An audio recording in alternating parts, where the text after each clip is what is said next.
It's Retro Podcast with your host, Retro Lion. We talk music, entertainment, films, and more. And now, here he is, live, Retro Lion. Welcome back to Retro Podcast. I am the host, Ben Cena, and today we are speaking with CEO Mecha Swain, owner of Slapstik Media. Mecha Swain, welcome to Retro Podcast. Thank you for having me, Ben. How is everything? Everything is good, busy, but it's good. No complaints. Well, I understand.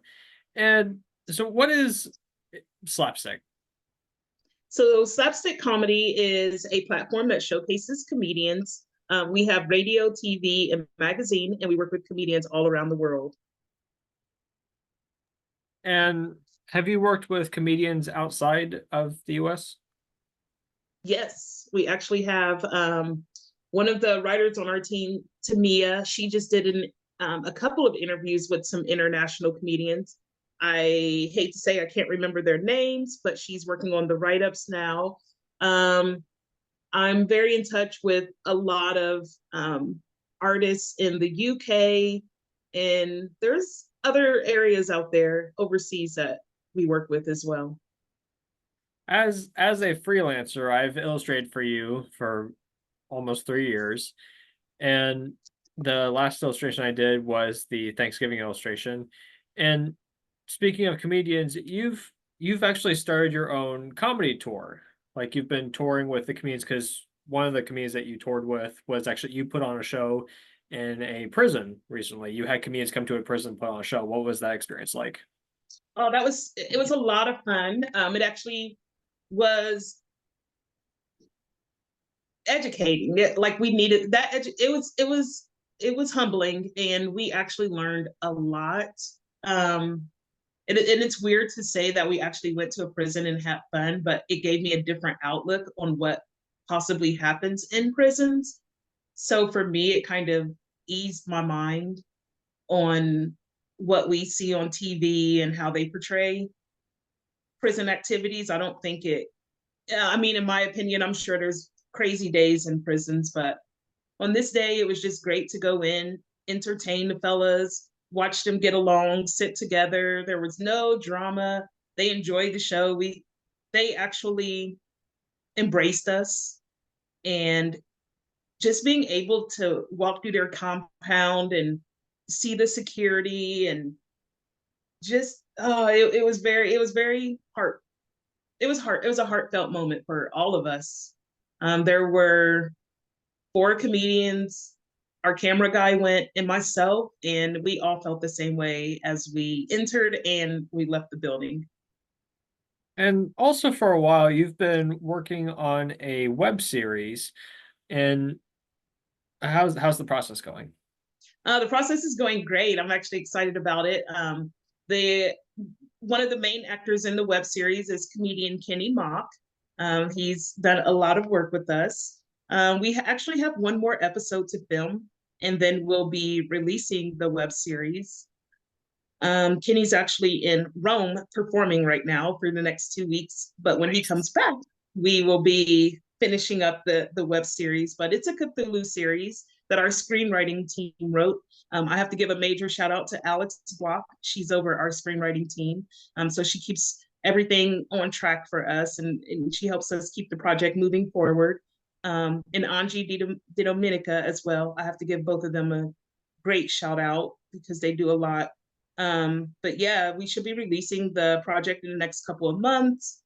Our team is in the editing stage with the audio and the video, but I'm happy to say that we are close to having 4 finalized. There will actually be 5 in the first series.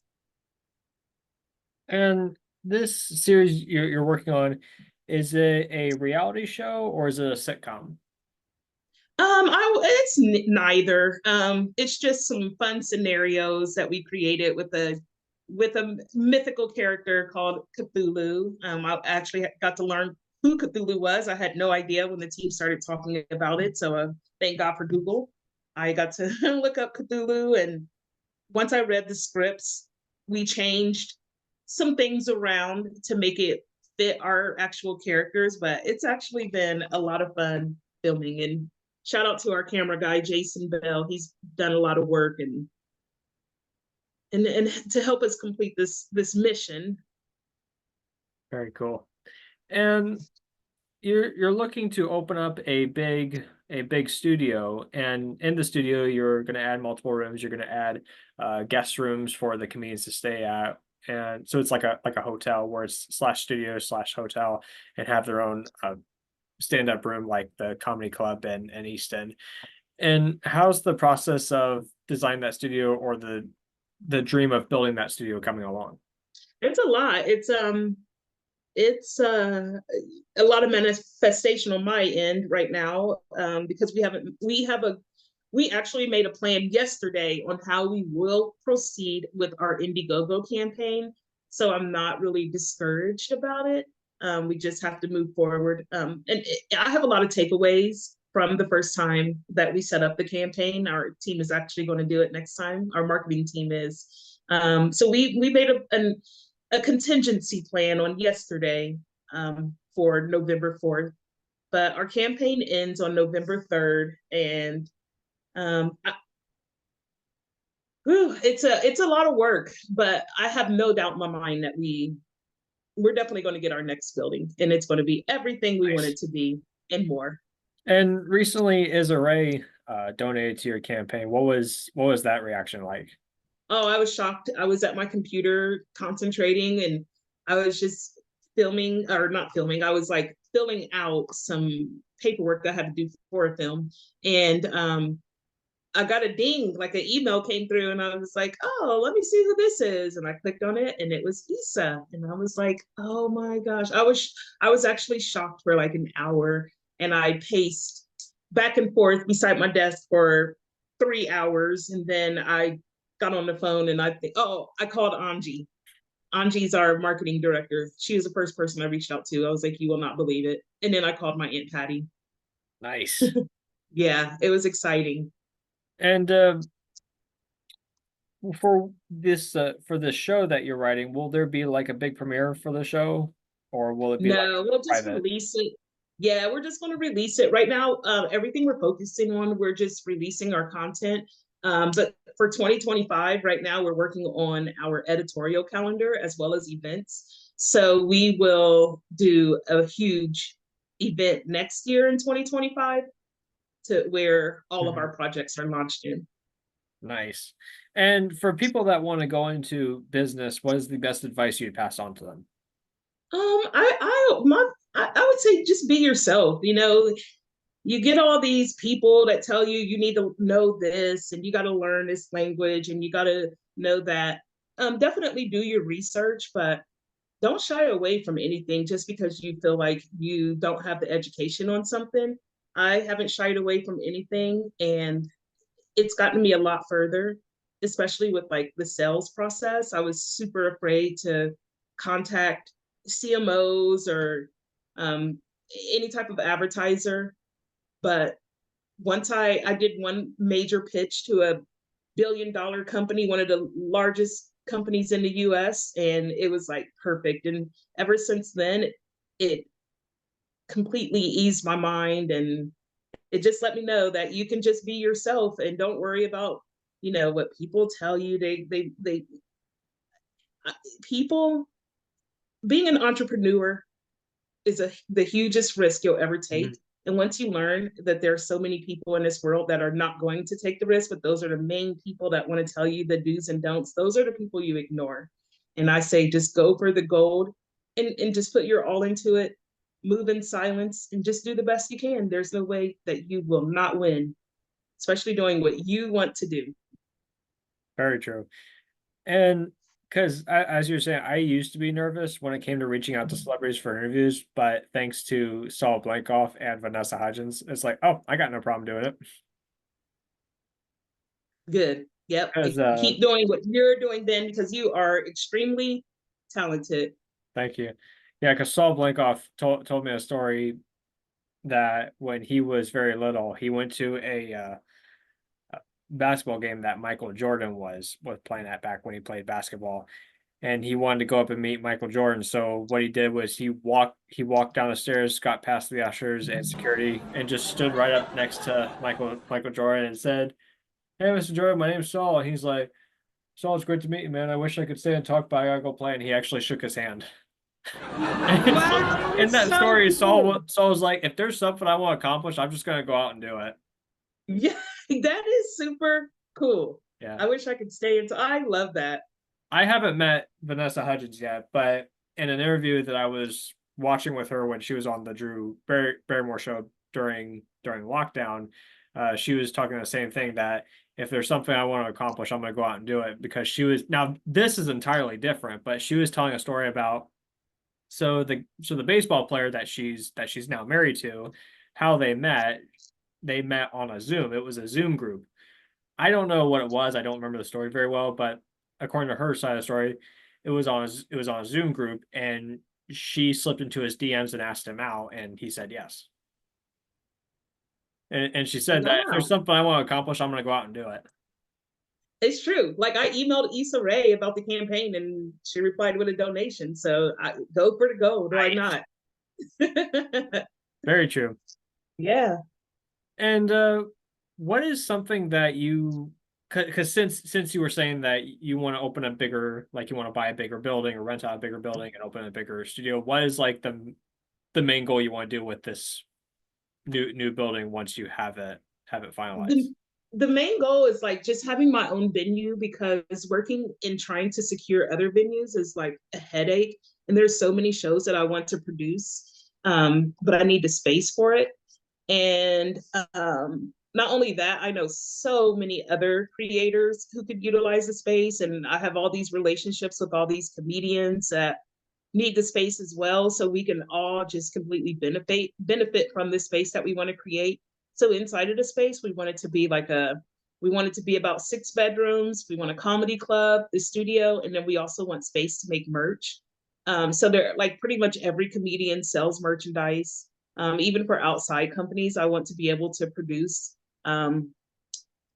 promotional items for them as well. So I am trying to create this one-stop shop that I know is going to do very well once we put it all together. But I just like that we are in the team, because it's not just me, that we are putting our heads together on how we can create this creative space for everyone to come in and just complete projects. Mhm. And earlier I asked, because on the map that you were showing what this new building will look like, that it would feature like the studio's rooms as usual, and then there'd be a comedy club room where audience can actually come and watch the performer, like the Funny Bone and Easton, and then there would also be hotel rooms for the guests to spend the night at. Now, about these hotel rooms, would it be like a Hilton Inn, or like what kind of hotels is this going to be for the guests to stay at? So the sleep space is going to be more of like the way I imagine it now is just going to be just a straight row of bedrooms for like when the entertainers come in. That way we don't have to worry about hotels or anything. We'll just have space in the studio where they can shower and eat, get dressed, So more all like a that good suite. stuff. More like a suite, yes. Nice. Yeah, more like a suite because so before we opened the studio, the studio was in my garage, and the comedians would come from out of town and record podcasts with us. But it was so convenient because, again, I have relationships with most of the comedians. So when they came to the studio, they would just sleep at my house. And so that's how I'm getting all of these ideas to where it's like, okay, we can cut costs by not paying for hotel rooms. They could just sleep here in the studio. So Mhm. yeah, so it'll work because a lot of comedians when they came, when we were in the garage, they love the convenience of, we're in the house and we're partying, and now all we have to do is walk out to the garage and record. So I kind of want to keep that same momentum. And just the transition, like we only got to take 2 steps, and now we're at work. It was perfect. Yeah, I read somewhere that I don't know this for a fact, so I really can't speak on the behalf. I do know the guy that made this film, but Cedric Gagel, who worked on a movie several years ago called Kadia: A World Within, and in the behind the scenes, the studio part for like voice and music was done at a church in the behind the scene, and I couldn't tell if it was like a church or if it was like a religious lodge. You know those religious laws, like a religious retreat, where yes, they have suites, yes, they have bedrooms, just have bathrooms, and everybody stays at the one big building. Which Mhm. back when I was religious, I'm not religious anymore, but back when I was religious, I actually stayed at a retreat, a 2-night retreat, and it was really fun. And in the behind the scenes, that's what it looked like. I don't know that for a fact, but that's what it looked like with his cast and crew, that they all stayed at one. They just rented out one big lodge for the week and filmed, because like most of the movie was actually filmed in a forest. So Hmm. I really don't know, but that is definitely something to ask. And we are coming down to the end of the interview, and we have 2 famous questions. My mom wants to know, do you happen to have a favorite board game or card game? Yeah. Oh, yeah, I do. Did you say your mom? My mother does. I love that. Tell your mom I said hi. You got And it. I do. My favorite board game would probably be Monopoly. I mean, that's what we all grew up on. And I'm still a big fan of Uno. I can play those Nice. very well. Yeah, Uno is a really fun game. Yeah, when I was a kid, I really liked Candyland. I don't know if they still make that game or not, but that was They like still do. they do. That was like my favorite game. But we like since I was a kid up until now, like I have Monopoly. I bought Monopoly, bless you. I bought Monopoly for my kids. My parents always kept Monopoly. If we stayed at my grandparents, whether I went to my mom's parents or my dad's parents, Monopoly was there. So Monopoly is like the favorite. And then when I have my kids, we have Monopoly. We still have it. So Nice. And for the last question, since this is a retro show, is there a favorite retro product you enjoy? I like all of Ben's collections. Ooh, I don't have one. I can't think of one. Huh. It could be anything from the 70s, 80s, or 90s. Oh, okay. I got something. Two things. I'm into Smurfs. I still love the Smurfs. Does that count? Yes. Okay. And um, okay, three. Smurfs. The Flintstones was like my favorite cartoon. Another If great they one. had a marathon, I would sit down and watch all of the Flintstones cartoons. That's still my favorite #1 cartoon to this day. And I still have nostalgia when they show Strawberry Shortcake, because when I have a twin sister, and so when I was growing up, everything was Strawberry Shortcake. Our entire bedroom, our beds were Strawberry Shortcake. In our bedroom, we had the kitchen set. You know how you got like the Mhm. little refrigerator and the stove. We had all Yep. of that in there. So yeah, I can definitely picture that. Just one yeah, pink bedroom yes, or yep. pink house. So basically went from Strawberry Shortcake house to Barbie's house, or it's a combination. Yeah. Uh, do you ever try once in a while have the Hostess Strawberry Shortcake rolls? Like, do you treat yourself to one of those once in a while? No, I'm not. You know, it's weird, Ben. I'm not really a sweet eater. I don't really eat sweets. It's so weird, but Yeah, I should try one. I don't Actually, either. right now it sounds good, but it sounds good because I haven't had lunch, so I may get one when I go out after this. Yeah, never hurts to have something fun. Gotta enjoy the little things. You're right. You gotta have fun. You're right. Yeah, I mean, yes, we all have to be careful what we eat, especially these days, because you never know what's out there. But doesn't hurt to treat yourself to something, because you gotta have fun. Gotta have Gotta fun. have fun. Got to. Yeah, it's like what you say in the slapstick maze. Gotta have fun. Gotta have fun. Yeah, live your life. Well, Misha, thank you again for joining today's meeting, and best of luck with Slapstik. Thank you, Ben. Thank you for having me, and I wish you the best of luck. Stay Thank you. talented.